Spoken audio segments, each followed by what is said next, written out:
हम सब लोग छठवें दिन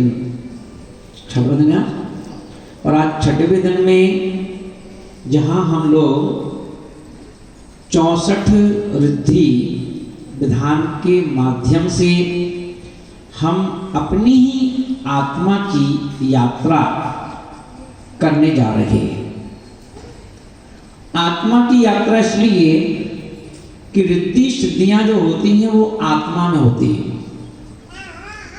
और हम देखें कि जो 64 रिद्धियां हैं वो 64 रिद्धि टोटल रिद्धियां 64 होती हैं और 64वीं रिद्धि का नाम ही केवल रिद्धि है। यानी कि जब हम आज अपन देखें कि गुण स्थान हमारे जैन दर्शन में गुण स्थान की चर्चा की गई। गुण स्थान कितने होते हैं? कितने होते हैं? 14 गुण स्थान होते हैं।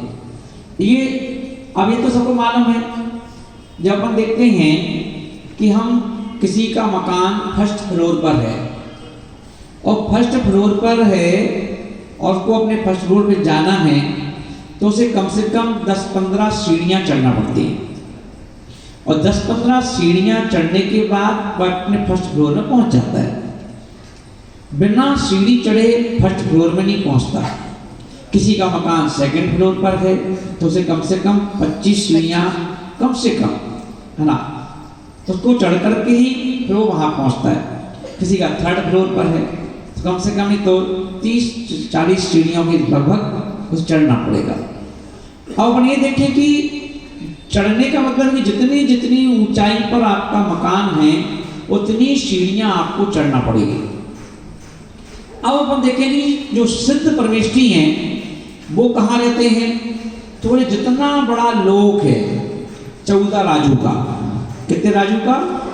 14 राजू का जो लोक है उस लोक के अग्रभाग पर वहां सिद्ध रहते हैं, सबसे ऊपर। उसके लिए कितनी सीढ़ियां चढ़ना पड़ेंगी? तो सीढ़ियां तो कहने को 14 हैं, 14 सीढ़ियां हैं। तो ये सीढ़ियों में हमको हाँप आ जाती है। क्या जाती है? हाँपनी चल जाती है। अरे भैया तुम्हारा मकान बड़ा ऊंचा है, हाँपनी आ गई। वो दिन बोलते है ना, 14 सीढ़ी में अपन हाँप जाते हैं। अब अपन ये देखेंगे कि तो वहां पर ऐसी कोई सीढ़ी नहीं है जहां आपको हाँपनी आएगी। वो सीढ़ी काय की है? भावों की सीढ़ियां हैं। काय सीढ़ी है? भावों की। तो 14 सीढ़ी चढ़ने में सोचो कि हम अभी तक अपने इतने निर्मल भाव नहीं बना पाए कि वो 14 सीढ़ी चढ़ जाए। और वो 14 सीढ़ी बहुत इजीली है, वो देखें तो बहुत टिपिकल है, बहुत इजीली है। वो इतनी इजीली है कि कोई भरत चक्रवर्ती जैसे महाराज, भरत चक्रवर्ती जो ऋषभदेव भगवान के पुत्र थे, वो कितने, है ना, कितने निर्मल भाव थे उनके, कितने निर्मल भाव थे, विमल परिणाम थे उनके, कि उनको मात्र वो 14 सीढ़ियां चढ़ने में मात्र आधा घंटा लगा। कितना लगा? आधा घंटा। और आधा घंटा काय में चला गया? वो केस लॉन्च करने में और कपड़े उतारने में, बस इतना टाइम लगा। और जैसे उन्होंने कपड़े नीचे रखे और बालों को उतारा सर से, उसी क्षण में उनको केवल ज्ञान हो गया। तेरे वो सामने डायरेक्ट ना वहां पहुंच गए। तूने कि देखो उनके कितने परिणाम निर्मल थे, उनके भाव कितने निर्मल थे। और वो भाव जो है ऐसा नहीं है कि मुनि दीक्षा लेने के बाद उत्पन्न होते हैं। वो भाव जो है मुनि दीक्षा के पहले से ही, है ना, घर से ही वो परिणाम उत्पन्न होते हैं। आज अपन देखते हैं कि वो परिणाम कैसे उत्पन्न होते हैं। तो अपन देखते हैं कि देखो मार्केट है ये, और मार्केट है तो मार्केट में अपन देखते हैं कि सभी प्रकार के मैनी मैन मैनी माइंड, सब प्रकार के लोग हैं। एक व्यक्ति का लक्ष्य होता है उठते ही मुझे खाने में जुटना है, लाओ भाई चाय लाओ, बैटरी लाओ, ब्रेड लाओ, तो उसको वही चाय चाहिए। तो उसका लक्ष्य क्या है? इसका उससे क्या पता चल रहा है कि ये व्यक्ति जो है सिर्फ इसका खाने में दिमाग है। एक व्यक्ति उठा सो करके, तो क्या करता है, उठते ही वो सोचता है कि ओहो, तुरंत ईश्वर को याद करता है कि हे भगवान, आपने मुझे एक दिन और दिया। संसार में जो काम मैं पहले नहीं कर पाया, वो काम करने के लिए आपने अवसर प्रदान किया है। तो इसलिए मैं एक काम करता हूँ, और जब टाइम हो गया 6 बज गए, चलो जल्दी से मम्मी मैं जल्दी करो, है ना, मैं मंदिर जाऊँगा अभिषेक करने के लिए।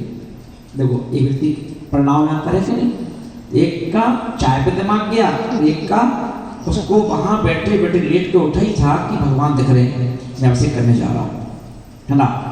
एक व्यक्ति कह रहा है ओहो कितनी लेट हो गए, दुकान कितनी लेट खुलेगी, तुम दुकान में पहुँच जाओ, वो दुकान की तरफ भाग रहा है ना। तो एक व्यक्ति कह रहा है अरे अखबार कहाँ है, अखबार लाओ, अखबार आ गया, वो देखो अखबार कहाँ है, अखबार पढ़ने में लग गया। एक उठा, उसने तुरंत मोबाइल उठाया अपना, और मोबाइल खोल करके वो व्हाट्सअप चेक कर रहा है, किसके मैसेज आए, किसने हाय हेलो करा है, किसकी ओम शांति हो गई, तो उसमें लग गया। तो मैनी माइंड। अब वो कहीं कहीं नहीं जाना है आपको, आप अपने अपने घर में झांक सकते हो, है ना। हर व्यक्ति अपनी अपनी आत्मा में झांक सकता है। तो रिद्धि की बात चल रही है ना, तो हम देखेंगे किसी को नक्श पकड़ने की जरूरत नहीं है। आप तो अपने अपने परिणाम देख लो कि आप किस चीज में परिणाम जा रहे हैं, भाव कहाँ जा रहे हैं ना। उस हिसाब से आप कह सकते हो कि हमारे भाव कैसे हैं, क्योंकि जैसा है, जैसा मन में होगा वही वचन में होगा, जो वचन में होगा क्रियाओं में होगा। पूजा पढ़ते ना अपन, तो मन में हो सो वचन में उचरिए, वचन में हो सो तन से करिए। तो जो मन में होगा वो वचनों में होगा, जो वचनों में होगा वो काय से होगा। नियम है ऐसा प्रार्थना करने की, है ना। भाव में शिव चढ़ना है, तो भाव में शिव चढ़ना है। शिव चढ़ने में टाइम लगता है ना। निर्मल परिणाम कैसे हैं आपके, बोले निर्मल हैं, बोले। और बोले कि देखो जितने भी मंदिर हैं, जितनी भी मूर्तियां हैं और जितने भी तीर्थ हैं, ये सब इनका हमारी आत्मा से कोई संबंध नहीं है, ये सब अलग है। हमारी आत्मा इन सबसे अलग है, ना कोई धर्म से मतलब है, ना गुरु से मतलब है ना। क्योंकि हम देखेंगे कि सिर्फ गुरु, भगवान, तीर्थ, ये सब के सब एक, जैसे कोचिंग में कोई टीचर की भूमिका होती है कि टीचर क्या करता है, आपके अंतरंग के ज्ञान को उजागर कर देता है।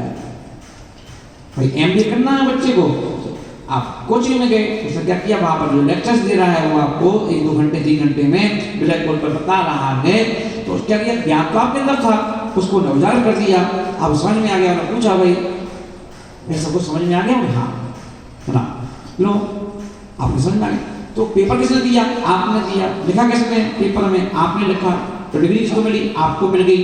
तो टीचर की क्या भूमिका थी, सिर्फ आपको जागृत करना, और उसके बाद आप साइलेंट हो गया वो टीचर, अब वो दूसरे बच्चे को पढ़ाने लगा, है ना।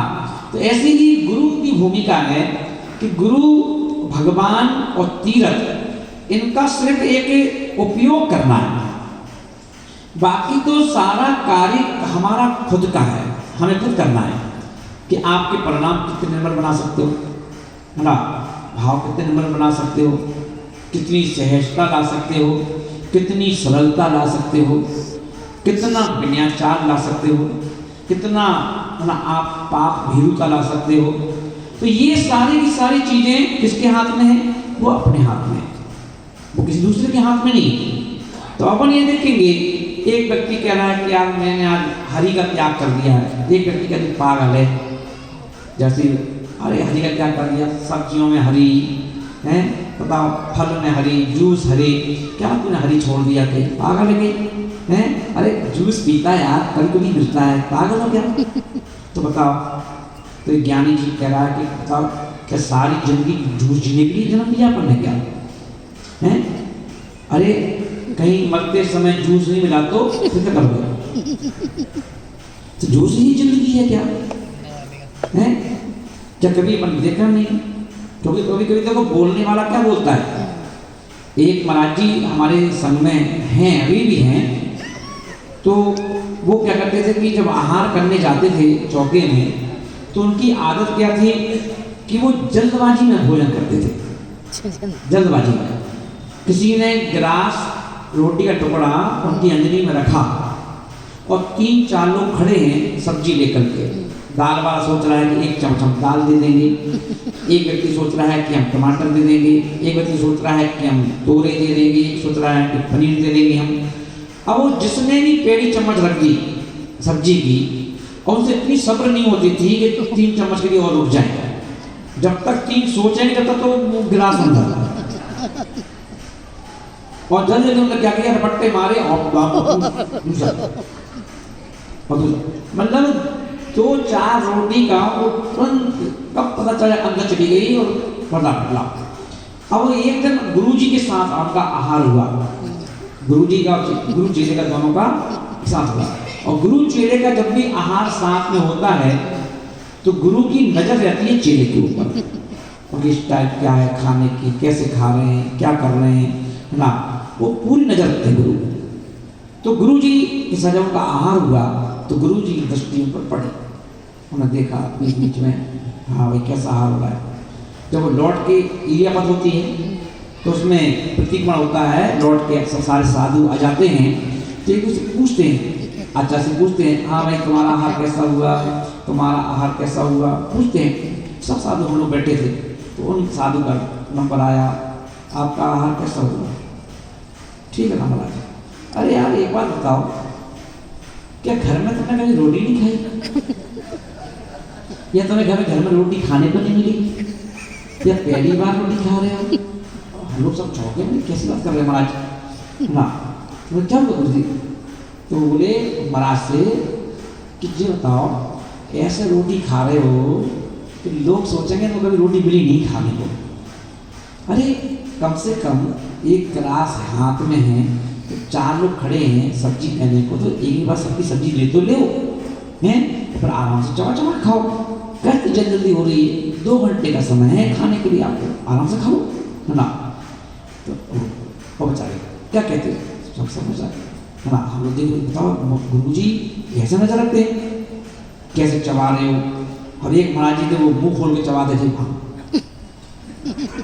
तो अब अंदर गिलास जो अपन ने दिया था उसका क्या हालचाल हो चुका है सबको दिख रहा है।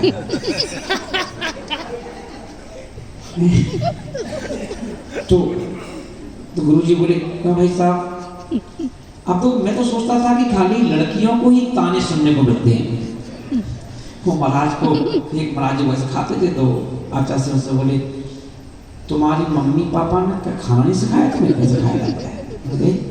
क्या हुआ, मैंने क्या हुआ गुरुदेव, बोले कि अरे ये ऐसे खाता है मुंह खोल करके कि बताओ अच्छा लगता है क्या। सब लोग खड़े हैं, आपको मालूम है 6 लोग 5 लोग खड़े हैं आहार देने को, तो वो सब तुम्हारा मुंह तो देख रहे हैं, तुम चबा रहे हो तो तुम क्या सोच रहे हो क्या कर रहे हो, आंख बंद करके खड़े हैं क्या, आंख खोले खड़े हैं, तो पूरा बाहर का नक्शा दिखा रहे हो अंदर का पूरा है, कैसे चबा रहे हो, क्या कर रहे हो, पूरा गिलास दिख रहा है ना।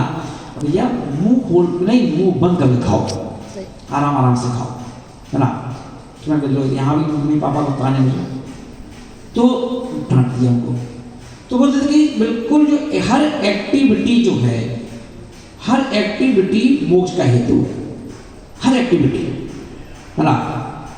मुझे याद है जब मैं घर पे था तो अब वो क्या होता था कि रोटी तो ठीक है मुंह बंद कर खा लो, और चावल खाते तो गिरता था चावल, अपने मामले इतना चावल हाथ से लिया और देखे तो 2-4 चावल के दाने वो सड़ जाते थे, वो गिर जाते थे।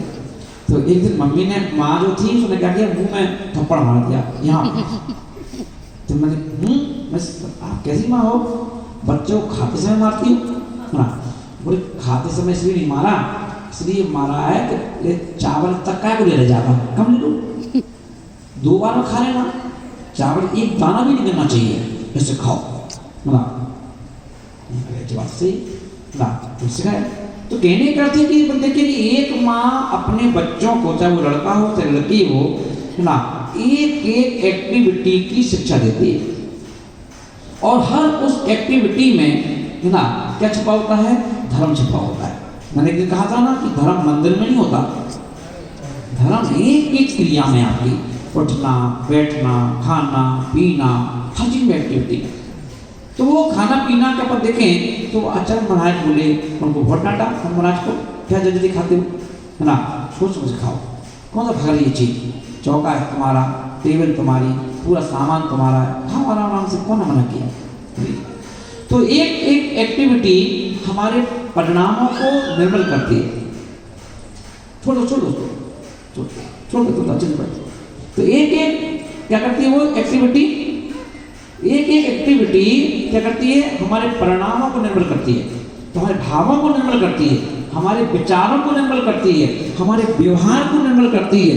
और जहां आपकी जैसी जैसी सहजता आ जाए, सरलता आ जाए, आचार्य बोलते हैं कि सरल व्यक्ति क्या है, हाथ जोड़ो सब लोग, सरल व्यक्ति सबसे बड़ा रिद्धिधारी होता है, सरल व्यक्ति। क्योंकि जितनी रिद्धि सिद्धि आती हैं वो चालबाज के अंदर नहीं आती, किसके अंदर आती हैं, सीधे सच्चे व्यक्ति के अंदर आती है। इसलिए कहा जाता है कि दुनिया का सबसे खतरनाक पर्सन कौन है, तो उस वक्त से सीधा सच्चा व्यक्ति होता है। सीधे सच्चे व्यक्ति के ऊपर कोई भूत प्रेत अटैक नहीं करते, कभी अटैक नहीं करते। क्या जब वैसे चारा भोला हाला इसको क्या अटैक करें, है ना, भूत प्रेत छोड़ के चले जाते हैं, है ना, कोई भी शक्तियां उसके ऊपर अटैक नहीं करती। तो इसलिए कहा जाता है कि जिससे भूत प्रेत भी डरे तो वो सबसे खतरनाक व्यक्ति कौन है, तो सरल व्यक्ति, जिसके परिणाम बिल्कुल कैसे हैं, निर्मल परिणाम है। तो महानुभाव कहने का अर्थ है कि परिणामों की निर्मलता जहां पर अपने आप रिद्धियां उत्पन्न हो जाती हैं। रिद्धियां क्या हो जाती हैं, मेरी दीक्षा हुई मुनि दीक्षा 98 में, तो मुनि दीक्षा हुई बरासों क्षेत्र में हुई, जहां मेरी दीक्षा हुई उसका नाम बरासों है। आशीष भैया बोला एक दिन रात को कि ये बरासों वाले बाबा बोलते हुए समझ नहीं आता कौन से हैं। तो बरासों क्षेत्र पर मेरी जब दीक्षा हुई तो वहां पर क्या हुआ कि 8 दिन हुए दीक्षा लिए हुए, और गुरुजी ने क्या किया कि मुझे बुलाया और बोले कि तैयारी करो। मैंने कही कि बोले कि आपको जाकर पंच कल्याण करवाना है 9 बजे तक, बोले पंचकड़ा करवाना है। मेरे तो हाथ पाँव फूल गए। मैंने कहा अभी तो दीक्षा हुई 8 दिन, पंच कल्याण की ABCD भी नहीं जानते हैं कि पंचकड़ा होता क्या है, कैसे होगा, है ना। इसलिए मैंने कहा कि भाई गुरुजी किसी और को भेज दो, और भी बड़े बड़े सीनियर हैं जिनको दीक्षा लिए हुए 4 साल हो गए, 5 साल हो गए, 8 साल हो गए, है ना। पर गुरु तो गुरु होते हैं। गुरु बोले नहीं नहीं तुम ही जाओ, तुम्ही को जाना है। और पंचकड़ा भी कहाँ करवाना था, जो जैन साथ भैया जी हैं पंडित जी, उनके पिताजी उस समय पंडित जी थे, गुलाब चंद जी पुष्प, और उन्हीं के गांव पे करवाना था। तो मैंने कर लो, तो पंडित जी का नाम सुन के भाई देखा कि साधुओं को सबसे ज्यादा कोई छेड़ता है तो पंडित छेड़ते हैं। हाँ, तो मैंने कहा भाई गुलाब चंद जी पुष्प तो सारे विद्वानों के सबसे बड़े विद्वान थे, तो मैंने उनके यहाँ जाऊँगा। अभी दीक्षा हुई मेरी और मैं वहाँ पंचकड़ा करवाने जाऊँगा, कोई गलती हुई कहीं हो गई तो क्या कहेंगे, वो गुरु जी को उंगली उठाएंगे, गुरु जी ने क्या सिखाया। तो मैंने कहा गुरु जी मुझे मत भेजो और किसी को भेज दो। गुरु जी बोले जाओ, आज्ञा है गुरु आज्ञा। ठीक है भाई, गुरु आज्ञा क्या, मेरे कोई काम ही नहीं, चला गया मैं। अब वहाँ चला गया तो उस समय में पंचांग भी देखना नहीं जानता था कि पंचांग कैसे देखा जाता है। तो सारी कमेटी जो पंचकला कमेटी बनी थी वो मेरे पास आई और बोले कि महाराज जी झंडारोहण कब करना है, झंडारोहण कब करना है। तो मैं कहा लो बेटा फंस गए, प्यास आ गया। फिर भी मैंने क्या किया, कोई बात नहीं, पूछ रहे हैं तो क्या दिक्कत है। तो मैंने अब दिमाग लगाया, क्योंकि आचार्य श्री के सानिध्य में मैं 5 साल रहा, तो मैंने वहाँ पर तो बहुत सारे पंचांग देखे थे। तो वो मुझे ये नहीं मालूम था कि मुहूर्त से होते हैं, इनका भी मुहूर्त होता है, झंडारोहण का भी मुझे ये नहीं मालूम था। तो अक्सर मैंने देखे लगभग तो आचार्य श्री कहते थे प्रवचन देते थे 9 साढ़े 9 बजे, और प्रवचन समापन पर झंडारोहण हो जाता था। तो मैंने वही दिमाग लगाया, तो मैंने कहा एक काम करो, प्रवचन 9:30 तक, मन में सोचा 9:30 तक तो खत्म हो जाएंगे प्रवचन। मैंने कहा एक काम करो 9:30 के बाद झंडारोहण होगा। और ठीक है महाराज। अब वो पंडित जी के पास गए कमरे में, पंडित जी झंडारोहण कब करना है। पंडित जी बोले वही निकाल रहे हैं यार, मुहूर्त देख रहे हैं, मुहूर्त नहीं मिल रहा है। और मुहूर्त जो है वो 11:30 के बाद का है, दिन में 11:30 के बाद। तो बोले महाराज तो कह रहे 9:30 बजे। अब पंडित जी बड़े भाई थे, पंडित जी थे, तो उन्होंने कहा 9:30 बजे कौन से पंचांग से देख के बता दिया। और उन्होंने क्या किया, 10 प्रकार के कम से कम पंचांग थे, सारे पंचांग उन्होंने उठाए और मेरे कमरे में आए। बोले गुरुजी ये बताओ कौन से पंचांग में से टाइम निकाला आपने 9:30 बजे का, क्योंकि यहाँ तो 20 पंचांग हैं, कहने में एक में भी 9:30 का टाइम नहीं है। तो मैंने कहा ये बेहर्स पंचांग से निकाला है।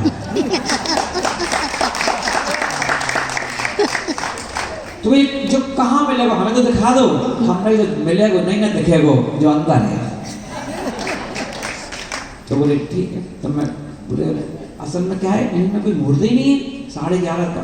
और वहाँ बस 3 गजल चलना थे, 3 गजल थे एक साथ आहार जी में ना।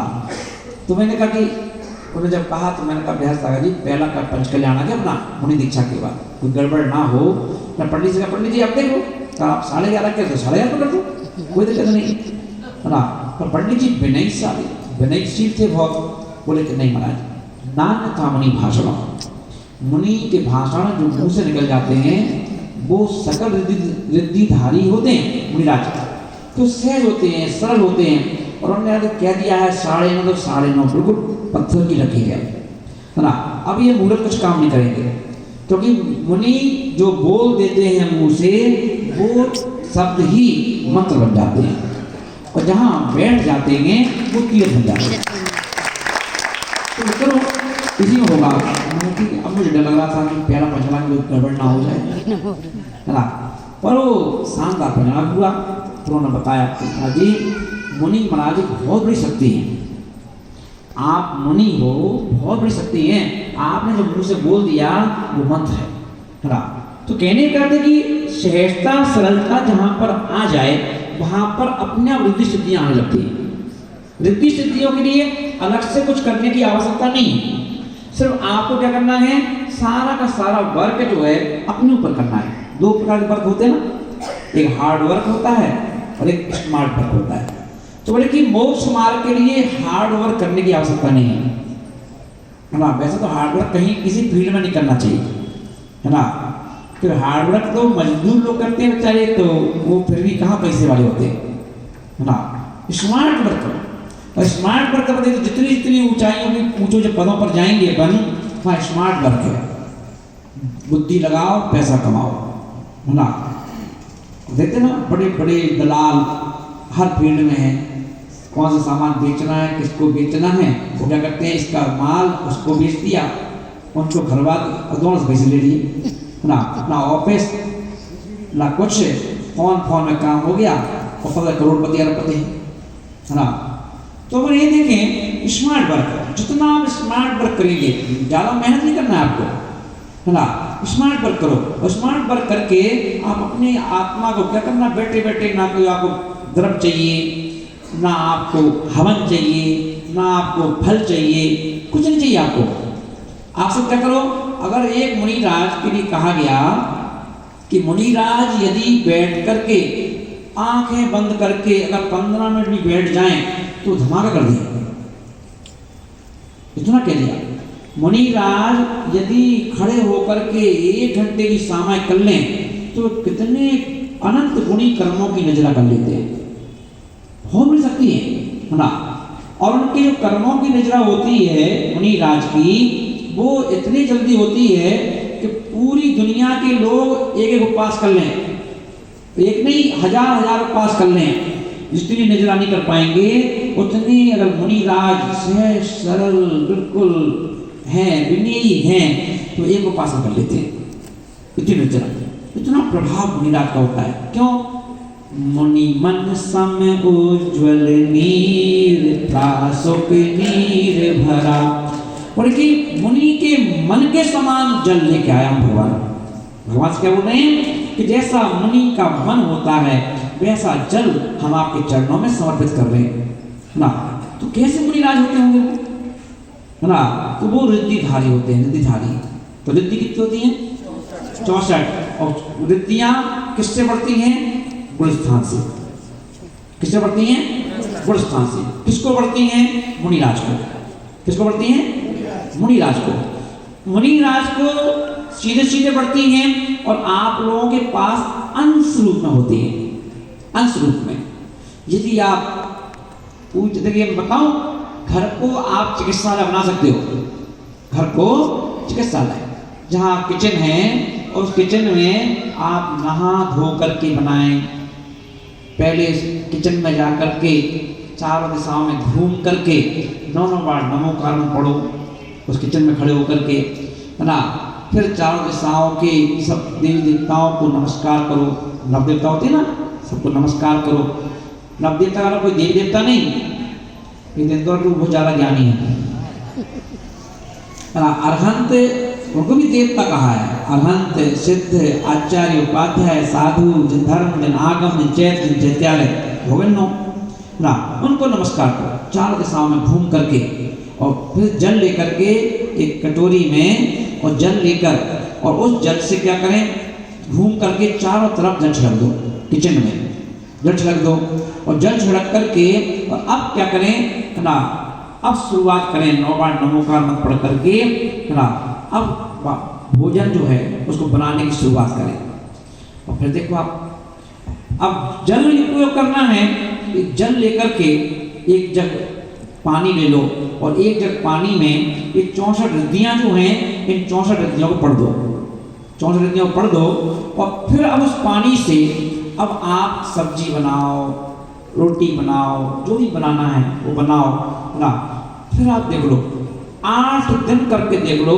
8 दिन में आप कहेंगे कि इस भोजन का प्रभाव ना। अभी आप कहते हैं ना, बेटे को गुस्सा ज़्यादा आता है, सामान फेंक देता है, पटक देता है, दरवाजा पटकता है, कभी कभी सामान फेंक देता है, बहुत गुस्सा करता है ना। बेटी बहुत गुस्सा करती है, बहू बहुत गुस्सा करती है, तो ना अब आप ऐसा करके वो भोजन उसके पेट में जाएगा, आप देखो उसके परिणाम चेंज हो जाएंगे। परिणाम चेंज हो जाएंगे उसके, है ना। ऐसा करो। रिद्धियां हैं, घर में रिद्धियां हैं। देखिए, घर में 2 स्थान पवित्र माने गए। एक किचन सबसे पवित्र स्थान होता है। जैसे कोई पूछता है, महाराज जी अपने मंगल कलश को कहाँ रखें, तो हम लोग कहते किचन में रख दो। किचन सब, अब किचन आपका भले ठीक बिगड़ गया थोड़ा सा, पर किचन फिर भी शुद्ध है। और दूसरा अपन देखेंगे, एक कमरा कौन सा शुद्ध है, थोड़े वो कोना मकान का किसी ईशान कोण कहते हैं, है ना। ईस्ट कोण, वहां जाकर देखो, फिर देखो आप, है ना, कैसे रिद्धि सिद्धि बढ़ती है। तो भोजन के लिए मंत्र हैं, भोजन के लिए मंत्र हैं कि आप जब किसी को, पति को खाना खाने को दे रहे हो, भाई को दे रहे हो, बेटी को दे रहे हो, तो जो भोजन आपने बनाया है उस भोजन का भी मंत्र है कि उस भोजन पर आप मंत्र पढ़ करके अब क्या कर दो, अब वो सब जब दो सबको खाने को ना। दूध देने का मंत्र है। अब अभी क्या करते हैं, अपना दूध गए किचन में, शक्कर डाली, उसको क्या करते, उसको छाला, फेंटना, फेंटा, और फेंट करके क्या करते हैं, लो 1 गिलास पी लो। नहीं, उसको दूध को भी मंत्रित करो, शक्कर को मंत्रित कर लो, शक्कर को मंत्रित करके और दूध में डालो, और दो दूध को, देखो दूध कैसे ताकत देगा, बल देगा, है ना, और नुकसान नहीं करेगा, गैस नहीं बनाएगा, है ना, और सब चीज अच्छा रहेगा। हर चीज का मंत्र है ना, खाने का मंत्र, है ना, फिर बनाने का मंत्र, ना, हर चीज का मंत्र है। तो उसको ऐसे करके, हाँ, अब देखें, जब भी कभी तुम देखें, जब भी भोजन बन जाए, उस भोजन बनने के बाद आप कुछ एक काम करो, एक कटोरी में घी ले लो, और घी पे वो मंत्र पढ़ दो, और 1-1 चम्मच सब सब्जियों में डाल दो, और उसे घी से घी रोटी से पढ़ दो, देखो आप, है ना, है, हाँ, मंत्र कौन सा है? अच्छा। ओम नमो भगवते महाबल पराक्रमाय मनोविलासितम स्तंभनम कुरु कुरु स्वाहा। ऊपर से निकल गया, ऊपर से निकल गया, तो मंत्र तो ऊपर से निकलते हैं। ओम नमो भगवते महाबल पराक्रमाय मनोविलासितम स्तंभनम कुरु कुरु स्वाहा। हे भगवान, ये जो भोजन अपने मुख के माध्यम से पेट में ले जा रहा हूँ, ये भोजन हमारे मन को विशुद्ध करे, हमारे वचनों को विशुद्ध करे, हमारी काया में जो भी कोई रोग शोक हैं उनको ठीक करे, और ये भोजन हमें सद्बुद्धि दे, ये भोजन हमें ताकत दे, ये भोजन हमें क्या करे, जो हमारी एक्टिविटियां हैं उनमें सम्यक बना दे ना, और जो हमारे कर्म हैं उनसे सहन करने की शक्ति दे, और जिससे कि हमारे कर्म जल्दी से नष्ट हों ना, इतना फल है उसका। ओम नमो भगवते महाबल पराक्रमाय मनोविलासितम स्तंभनम कुरु स्वाहा। और कोई व्यक्ति देखिए, जितने भी कोई टोटके करता है, मंथन करता है, वो खाने, जब आप खाना खाओगे उसके साथ वो मंत्र भी प्रवेश कर जाते हैं। तो अपन ने क्या किया, स्तंभनम कुरु कुरु स्वाहा, कि कोई भी व्यक्ति दुनिया में कैसा भी मंत्र या कोई भी किसी की जगह का प्रभाव गलत है तो वो हमारे भोजन पर प्रभाव ना डाले, उसका स्तंभन हो जाए। मंत्र पढ़ के क्या कर दिया अपन ने, भोजन कर लिया। तो भोजन क्या करता है, तो आपके शरीर में जाएगा, तो जैसे दवाई डॉक्टर की शरीर के माध्यम से जाती है तो वो तीसरी दवाई कितना असर डाल देती पूरे शरीर पर। तो ऐसे जब भोजन इतने इंजेक्शन के बराबर है वो हमारे शरीर में जाएगा तो क्या करता है, पूरे शरीर को एनर्जी दे देता है, पूरे शरीर में एनर्जी बूस्ट कर देता है ना। तो ऐसा भोजन तो वो रिद्धि है, घर घर में रिद्धि है, हर व्यक्ति के पास रिद्धि है, पर अंतर कितना है, 100% में से 1%, 2% किसी में भी है ना। तो वो ये पीने वाला पानी है उसको भी रिचार्ज करो। अभी क्या होता है कि नदी से पानी आ रहा है, फिल्टर होके आ रहा है, इसमें क्या क्या कौन से केमिकल्स डाले हैं, सब कुछ किया है, उस पानी को भी रिचार्ज करो, और पानी को रिचार्ज करके फिर उस पानी को सबको पीने को दो। फिर आप देखो कैसे बीमारी टिक गई तुम्हारे घर पे। अभी किसी को कैंसर है, किसी की बाईपास हो रही है, किसी को कुछ हो रहा है, किसी को कुछ हो रहा है ना, क्यों हो रहा है, तो अपन लोग क्या करते हैं, बना दिया अपने आराम से है ना। दूसरी बात अपन ये देखेंगे, मोबाइल किचन में जब तक आप भोजन ना बन जाए, जब तक हम लोगों को मोबाइल को नहीं छूना चाहिए, जब तक भोजन बन रहा है। हाँ, अगर आप अपने घर में से, आप घर में बरकत चाहते हो कि आपका पति परेशान ना हो, आपके यहाँ का व्यापार परेशान ना हो, व्यापार से कर्जे से परेशान ना हो, घर में क्लेश चल रहा है, लड़ाई झगड़े चल रहे हैं, उन सब से अगर आप निजात पाना चाहते हो तो बोले घर के किचन के अंदर मोबाइल का उपयोग ना करें। बोले क्यों नहीं करें, क्योंकि अब देखिए मैं नहीं कह रहा हूँ, धर्म के हिसाब से नहीं, साइंस की तो मानोगे ना। गूगल पढ़ो, गूगल से दिखा लो तो क्या कहा गया कि गूगल के जो अपना मोबाइल है, ये मोबाइल सबसे अशुद्धि चीज है। देखिए महिलाएं हैं, अब महिलाओं का मोबाइल है, अशुद्धि में भी चलाती हैं उस मोबाइल को, शुद्धि में भी चलाती हैं, अशुद्धि में भी चलाती हैं। अब अशुद्धि के बाद अशुद्धि के कपड़े तो धो देती हैं, बर्तन धो देती हैं, मोबाइल कैसे धोएंगी, बताओ हो सकता है क्या? गीले कपड़े से भी नहीं पहुंचते आप तो उसको, तो आप पहुंचते क्या ना। अब उसको आप अशुद्धि में हर जगह उसका यूज कर रहे हो, और आप उसको किचन में भी ले जाए, किचन में भी ले गए, और किचन में उसको भी पकड़े हो, उसी जहाँ से तो रोटी बना रहे हो, उसी किचन रोटी पकड़े हो, उसी से आप सब्जी बना रहे हो, और सब्जी को हाथ का उपयोग नहीं करते हो, आटा किससे गूंथोगे, चम्मच से तो गूंथोगे नहीं, हाथ से गूंथोगे। अभी मोबाइल का यूज कर रहे थे, उसी हाथ से आपने आटा गूंथना चालू कर दिया, उसकी अशुद्धि पूरी उसमें आटे में चली गई। तो आपके द्वारा बनाया हुआ भोजन पूरा नेगेटिव हो गया। और नेगेटिव भोजन जो है आप जब खाओगे परिणाम कैसे होंगे, बेटी के परिणाम नेगेटिव, बेटे के परिणाम नेगेटिव, पिताजी के परिणाम नेगेटिव, माँ के परिणाम नेगेटिव, क्यों होंगे ना। हाँ तो रहते ज़्यादा मत बोल ना, और खाना तो खाओ ठीक है, कुछ नहीं है ना। तो अपन ये देखेंगे ऐसे विचार आएंगे, ये विचार कौन बोल रहा है, नेगेटिव, आप कहते नेगेटिव पढ़ा है ना तो बोल रहा है। तो बोले कि मोबाइल को यूज ना करें उस समय, और खाने वाले भी ध्यान रखें, खाने वाले खाते समय मोबाइल का यूज ना करें, ये भी ध्यान रखें। क्योंकि अब सुनो मैं बता रहा हूँ, गूगल की बात बताऊं, गूगल की आप भी निकाल के पढ़ लेना। जितने जीव जो अपन फ्रेश होने जाते हो तो जो पॉट होता है उस पॉट पे जितने जीव होते हैं उससे 4 गुना ज्यादा जीव आपके मोबाइल पर होते हैं, और वही वाले जीव जो पॉट पे होते हैं। अब आप बताओ, अगर आप मोबाइल चलाते हुए भोजन कर रहे हो तो आपकी स्थिति कैसी है? आचार्यों ने कहा जैसे कोई व्यक्ति फ्रेश होके आए और साबुन से हाथ वॉश क्या हुआ, हैंड वॉश नहीं किए और उन्हीं हाथ से खाना चालू कर दे, अब मोबाइल बिना छुए, मोबाइल को छुए कर खा रहे हो तो इतना कह दिया है ना। तो बोले कि इससे बचो। अगर फिर आप देखो, अभी आपको क्यों कहते हो, किसी को कहना पड़ता है परेशानी, ये परेशानी है, वो परेशानी है, क्यों है ही नहीं परेशानी, पर आपने परेशानियां अपने आप से ले रखी हैं। तो रिद्धि सिद्धियां वहां भी रिद्धि सिद्धि काम कर रही है अपना। आपको नेगेटिव काम करोगे तो रिद्धि सिद्धि नेगेटिव काम करना चालू कर देती है, तो आपको परेशान कर देती है वो आपको, है ना। तो इसलिए आचार्य ऐसी 64 रिद्धियां जो हमारे बीच में, अभी अपन उसको पूरा विधान करेंगे। आज मैं विधान में बैठूंगा और पास में जाना है और एक रिद्धि समझाता हुआ चलूंगा ना। आप देखो कौन सी रिद्धि कैसे काम करती है, तो उसके साथ उस रिद्धियों को समझेंगे। तो हम उन 64 रिद्धियों का विधान, घर में घी ज़्यादा लगता है।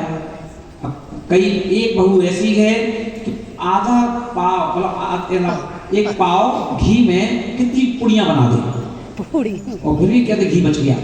और एक बहू ऐसी है पूड़ी बनाती जा रही, घी खत्म होता जा रहा है, फिर घी दो, फिर घी दो। और वो सास के भी, मम्मी जी घी खत्म हो गया, एक खत्म हो गया, अभी तो आया था 2 दिन पहले ही, तो मैंने सुना खाया है, मैं क्या करूँ, खत्म हो गया।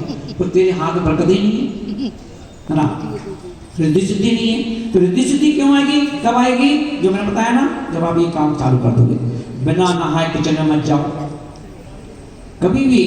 किचन एक मंदिर की तरह है, जैसे हम कभी मंदिर में बिना नहाए नहीं जाते हैं, ऐसे हमें किचन में भी कभी बिना नहाए नहीं जाना चाहिए। यदि आप चाहते हो कि आपके बच्चों के संस्कार पड़ जाएं, कभी बिना नहाए मत जाओ। हम लोग नहा के तो ठीक है, हम लोग तो बिना, वो थोड़ा खेल के आते थे क्रिकेट वगैरह, तो माँ क्या करती थी, किचन में हमके किचन पैर हल्का सा पैर रख भी दिया तो माँ चमीटा मार देती। माँ कहती और हमने नहा के जो है, नए कपड़े हैं, आके नए कपड़े हैं, तो खेल के आए, किस किस जाति के लोगों से मिल के आए, किन किन से मिले हो गए, गेंद उठाई, ये वो सब किया, थोड़ा बाहर हो गए, वही मिल जाएगा भोजन, अंदर नहीं। तो किचन की शुद्धि नहीं बिगड़ना चाहिए बोले। तो ऐसे हम लोग क्या करें, जब रिद्धि सिद्धि चाहते हो आप, तो कैसे घर में पहुँचेंगे अभी आपकी, मैं बताऊंगा अभी आज का बताऊँ उसका। इस बहाने से हम सब लोग वो 64 रिद्धियों को, 64 रिद्धियों में से सारी रिद्धि तो आपके पास आ नहीं सकती, क्योंकि मुनिराज को रिद्धियाँ सिद्धि होती हैं, है ना, पर अंश रूप में आप उन रिद्धियों को उपयोग ला सकते हो। जैसे भावना के साथ बोलो महावीर भगवान की।